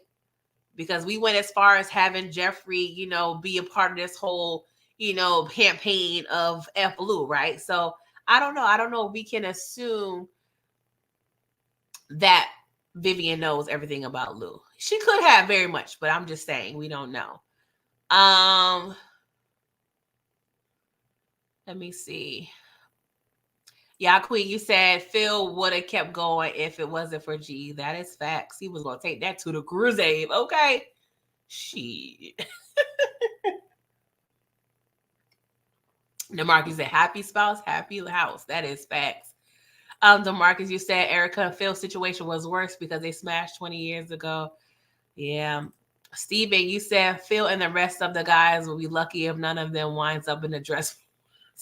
I cannot. I'm so done. I am so done. You already know we have to include everybody in these shows. Oh gosh. So a couple other things I want to point out with Phil and Vivian and Erica. When Erica showed up to Phil's lunch and explained to Phil it's not going to be that easy to pretty much cut ties with my law firm, and she tells him, good luck. I got nervous, y'all. I ain't gonna lie, because I'm like, Phil, we cannot be messing up our bread, sir. We got a big ass house. We got upkeep. We got tuition. We cannot afford our bread to not be in abundance, okay? Because I don't know. I can see Erica going for the gusto and really putting 20 on 10 and not hesitating to put her foot on Philip Banks' neck. So are y'all a little nervous about how things can possibly turn ugly between Philip and Erica? Like, let me know. Is it just me or I'm just paranoid? Okay. Let's see here. But yeah, and I also love the fact that Jeffrey, in the midst of his own drama, he's still able to kind of multitask and kind of find ways to kind of make sure the house is on one accord. Like, I love me some Jeffrey. So let's get into Jeffrey, okay? Because we had Jeffrey versus Jeffrey and a little bit of Freddie and Penelope, okay? Now, OG Jeffrey looked good. I'm like, all right, that melanin over there is melanating, all right? OG Jeffrey, I'm glad to see him on the show, right? Let me just back up because Frederick, we learned that he is in town in the beginning of the season and he was looking like very much shady, right? So I was nervous as I don't know what, thinking that Frederick is over there plotting and scheming and trying to get some bread from the banks and from his daddy. So I'm not even gonna lie, my guards were up, okay? But we learned that there's a little twist and that the person that Freddie is actually secretly communicating with is his mother, right? But I still, my guards are a little down with Frederick, but I'm gonna need him to start doing hood ratish, okay? I'm gonna need him to stop placing bets, gambling, stealing money. Like, we already know the apple don't fall far from the tree. Even though you grew up with a nice family, you still got that DNA in you, boy. So I'm gonna need you to chill out because you got off good once in LA, but LA ain't the place for you to be robbing and scheming, okay? Let me tell you that, sir. Let me tell you that. So, yes, Miss Carrie, we was a little nervous with Frederick. We was a little nervous. Yes, he was a top boy. I was like, oh, not you over there. Summer House Sully, okay? So one thing I want to add, which was annoying to me, and I could be hella petty mentioning this, but I am going to say it anyway. When Will and Carlton was proposing to air Frederick out about the gambling, and Frederick decided to hold the fact that they were street racing over their head. That was kind of whack to me. I ain't even gonna lie, because I'm like, it was for a good cause. It was a one-time deal. It was for a good cause. Y'all could have still told the family what was going on with Jeffrey. Okay. Not Jeffrey. Sorry, Frederick. Like, I thought I was kind of whack. Because I'm like, nah. It was for jazz. Okay. It was for a good cause.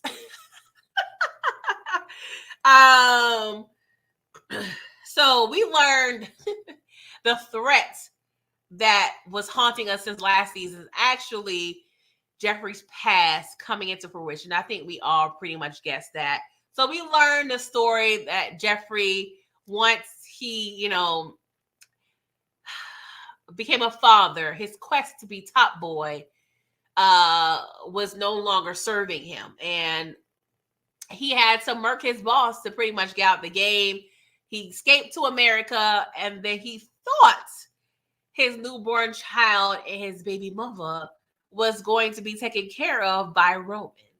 But he didn't realize or know that Roman got locked up right after that. So pretty much his family was over there scratching and surviving in good times and struggling, thereby having Frederick be adopted. That's a lot, I know. Okay, what's up with these bosses over here? Let my people go. Let my people go. Okay, so Roman is called, he plays the middleman between Jeffrey and his old crew, and they pretty much give Jeffrey his terms because the business is struggling, and somehow they feel like Jeffrey will be still an asset to their organization. So they want Jeffrey to come back to work, serve his time like it's a prison sentence, or Frederick will be in danger.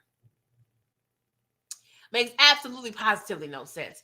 But Jeffrey found a loophole, and he decided to give the crew a wad of cash since they're so struggling so damn bad, okay? And so Roman was like, sir, these are not the terms.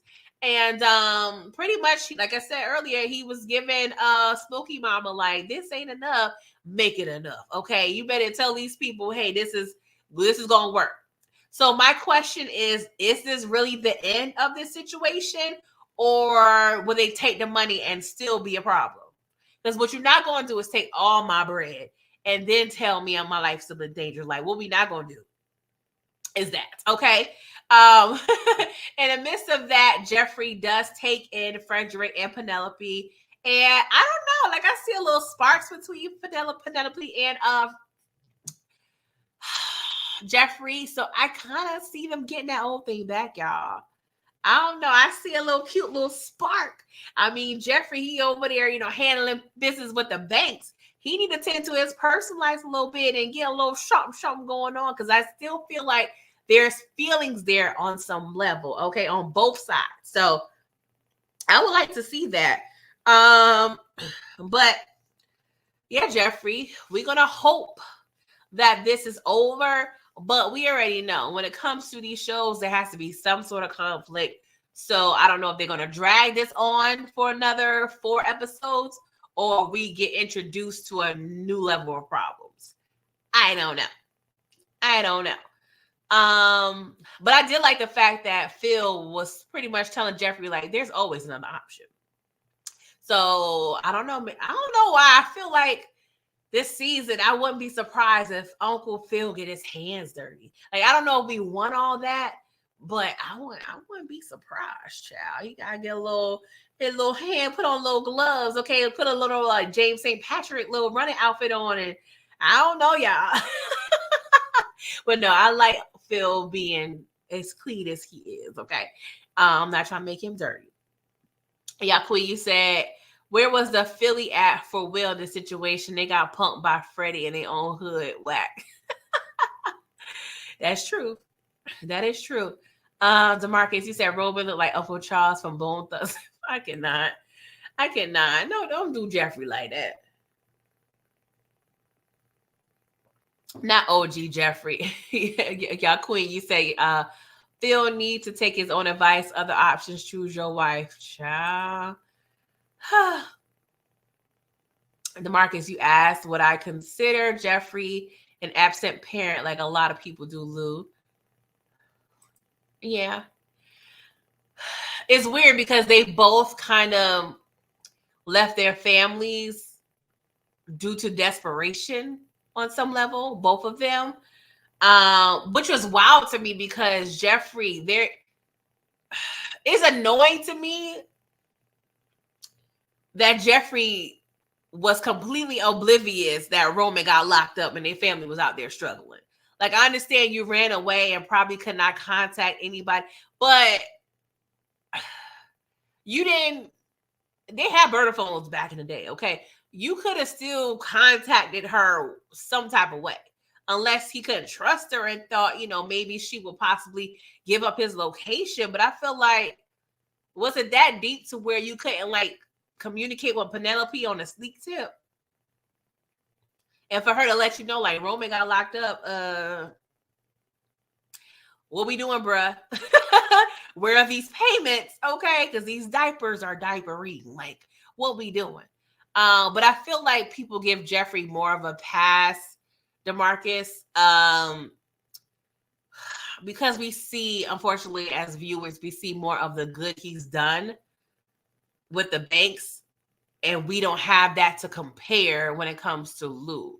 Like, when we have our good old pros and cons list when it comes to Jeffrey and Lou, Jeffrey has way more pros on his list than a Lou would in terms of what we've been able to view on the screen. Because honestly, they both did what they had to do, or felt what they had to do as fathers, even though they were like rash decisions, you know what I'm saying? But I feel like, at least I would say, at least the difference, I feel like Jeffrey felt like he had a plan to sustain his family's life, right? Even though the plan didn't work because he didn't follow up on the hell Roman had going on. But I feel like he at least had an afterthought. But Lou, that's a whole other thing. But yeah, that's a little layered, okay? Layered. But that's a great question, DeMarcus. Yeah, Queen said, but G so connected still though.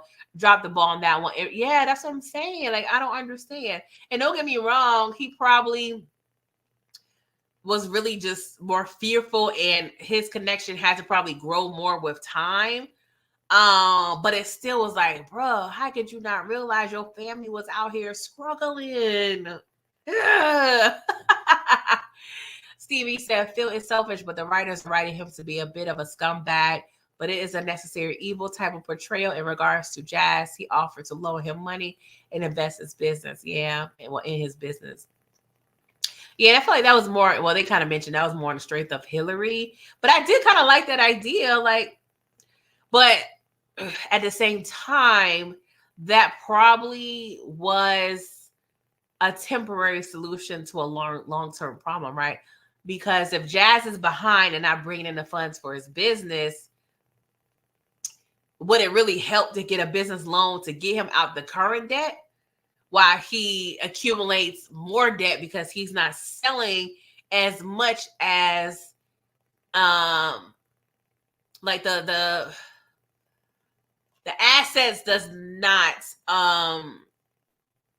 exceed the liabilities, you know what I'm saying, when it comes to his business. So it's like, you can get a loan, get out your current debt, but if you're still having the same problem and not bringing in the funds, you probably just going to end up owing Phil too. You know what I'm saying? Even though Phil will probably let him slide for the deuce or whatever.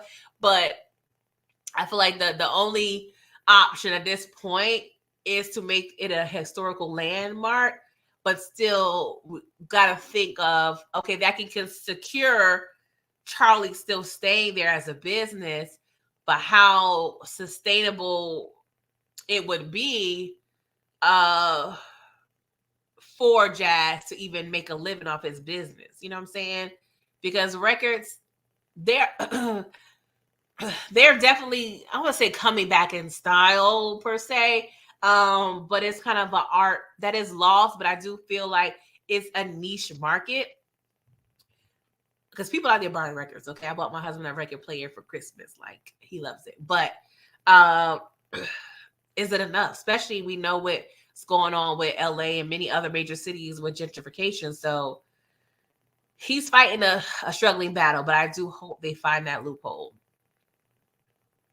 Stephen Harris said Jazz declined, so what, he's supposed to beg Jazz to take his money? Steven, you are a mess. Okay, we're about to get out here. Let me just touch on Ashley for a quick little bit. Like I said earlier, I really love the accountability she is giving both her siblings. And I think honestly, by what we're seeing, Carlton and both Hillary, they both hold Ashley's opinion in high regard, which is respectable, right? But I don't know. Ashley and her friend kind of pointed it out. Olivia, like Ashley is hella intense. Like, don't get me wrong. I do appreciate, her qualities, just always wanting to be, pro women, pro rights. But my gosh, girl, let your hair down a little bit. Have a little fun. Have a little fun, okay? But I also wanted to get y'all opinion on this situation with Eli, right? So Eli comes over because he wanted to audition for the band. Ashley, that was hella reckless. Let me just say that. Don't be holding no auditions at our personal residence. Are you crazy? Like, people are crazy. Like, girl, what we doing? Even when they was having a protest outside of Philip's house, I was like, hold up. Oh, security, like, come on. The block is hot, okay? So, Ashley, I'm going to need you to not be having strangers pop up at our door, okay? Well, that's one. But when Vivian saw Eli in Ashley's bedroom, and she called Ashley to the hallway and was like, hey, Eli seems cool, but he's a boy. We can't have boys in the room, right? And then Ashley replied and pretty much saying, well, he's non-binary. Well, they're non-binary. He doesn't identify, he identifies as they, right? And of course, that left Vivian stuck because she's like, okay, how did I handle this progressive way of being, with the LGBTQ community, right? Which is kind of an interesting thought to me, right? Because we have to think about what is the real issue between. Now, don't get me wrong. I don't find, let me just say this. I don't find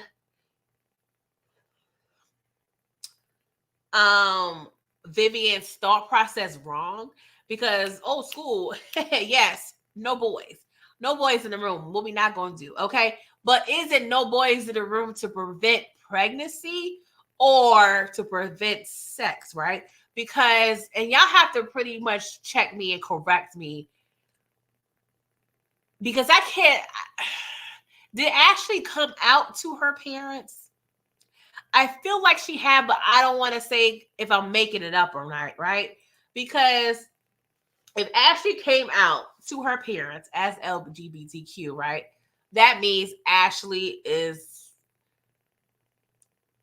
well, if she came out as lesbian, that means she's attracted to women, right? There's so many thoughts that's racing through my head. I'm trying to articulate just the main points. I guess my main point is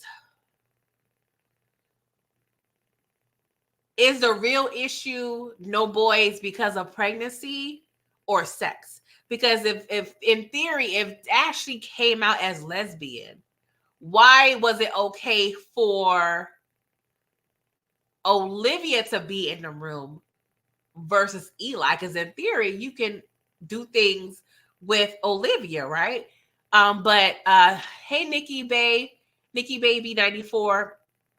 He said no, she only came out to Hillary. Okay, that answers that question because I could not recall if she fully came out to her parents.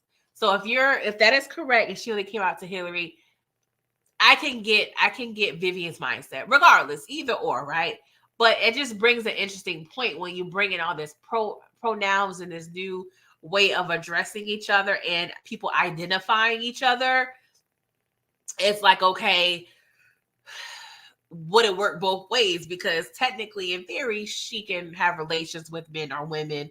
But of course, with man, you can get pregnant, okay? But you can technically get STDs by both. But I don't know. That was just kind of interesting because Vivian was stuck. She was like, all right, girl. All right, girl, whatever. Okay. He has a third leg. Therefore, keep that door open. Okay, because what we not gonna do is have no whans up in here. We got enough problems in this family, okay? DeMarcus, you said, how do I feel about Eli? Eli represents Jaden Smith. That could be interesting.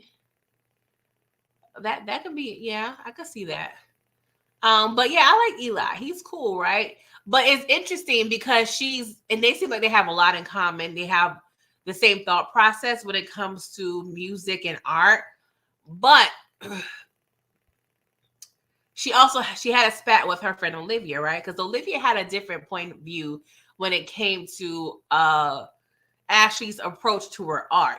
She was like, hey, you can make music that we can kind of celebrate to and dance to. And Ashley wasn't feeling like that. She was not receptive at all to Olivia's point of view.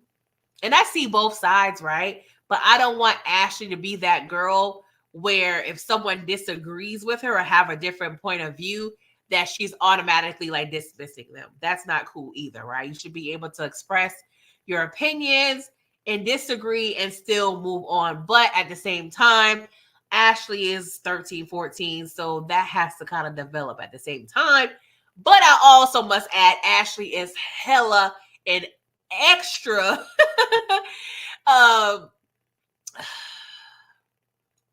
advanced and intelligent for her age.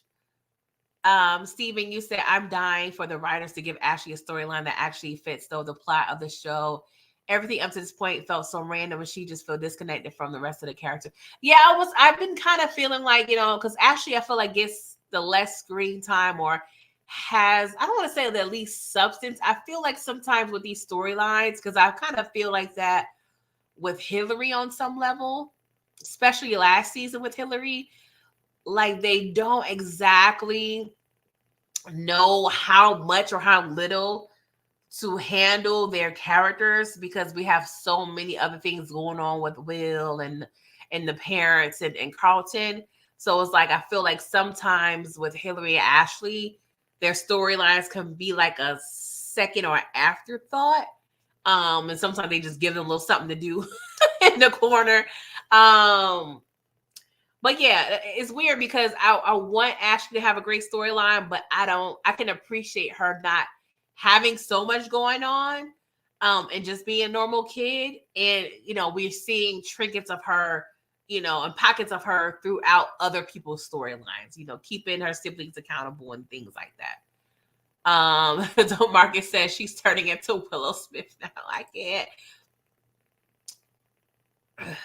Yeah, I do agree with that too, Steven. DeMarcus said, I don't think she came up to her parents. Yeah, that's what I was feeling like I was making that up. But if Nikki Baby is correct, she only came out to Hillary. And now I think I'm more partial to believe that. But for some reason, my mind was like, she came out to everybody. But I couldn't think of a scene where that actually happened. DeMarcus, he said, she told Hillary she had a crush for Lucia. Yes, thank you. Thank you for that. But yeah, we're gonna see what happens with Ashley and the rest of the game. That's pretty much all of my thoughts that I've had for this mid-season. Again, I apologize for not being able to go through each episode with being out of town, being sick, and all the things. The schedule was just not working out for your girl. But I hope you guys appreciated this mid-season, if you will, review. We have 4 more episodes to go. From my understanding, it's possible that 2 episodes will be released tomorrow and then the final 2 next week. I'm trying to figure out my schedule to review the next 2 episodes. I'm kind of thinking Sunday morning, a little Trap Church Bel Air action, but don't hold me to that, you guys. That's just a thought. Because I have a busy work schedule next week, so I don't think I can do 2 lives as I did on Wednesday night. The second thought is to do next 2 episodes of Bel Air on next Tuesday. Leaning more towards that, so of course I will let you guys know and post the schedule as soon as I'm able to commit to it.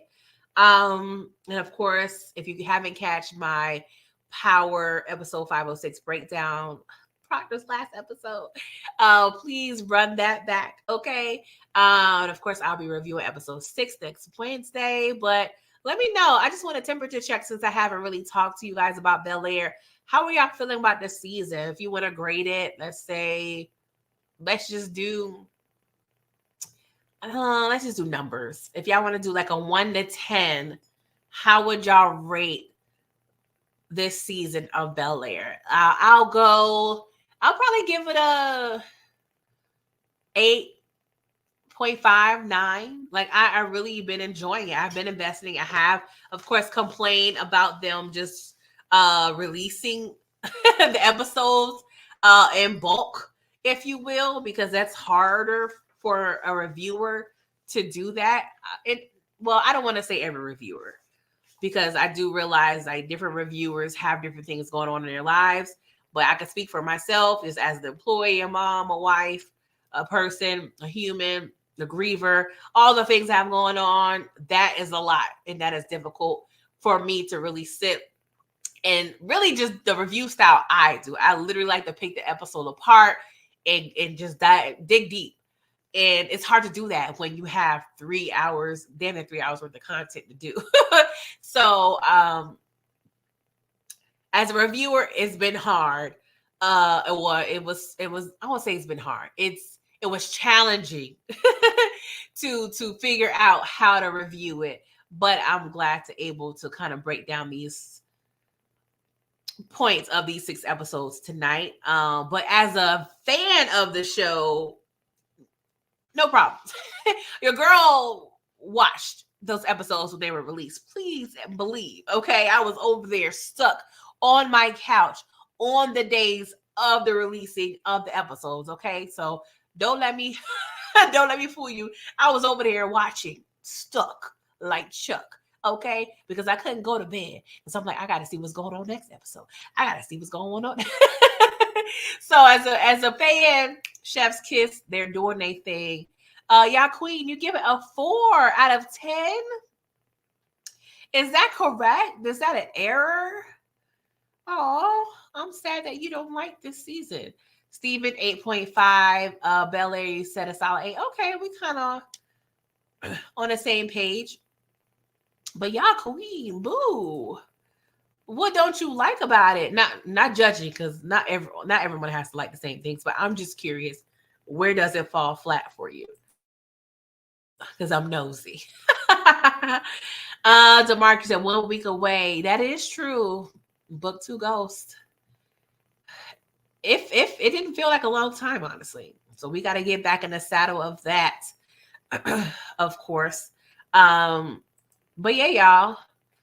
Under 2 hours. I think that's pretty decent, covering 6 episodes. Okay. So, like I said, I'll let you guys know when I decide on recapping the next 2 episodes. Of course, that will be a lot easier. Yeah, Queen, you said, yep. I don't even know what day it come out. It's the storylines to be. Okay.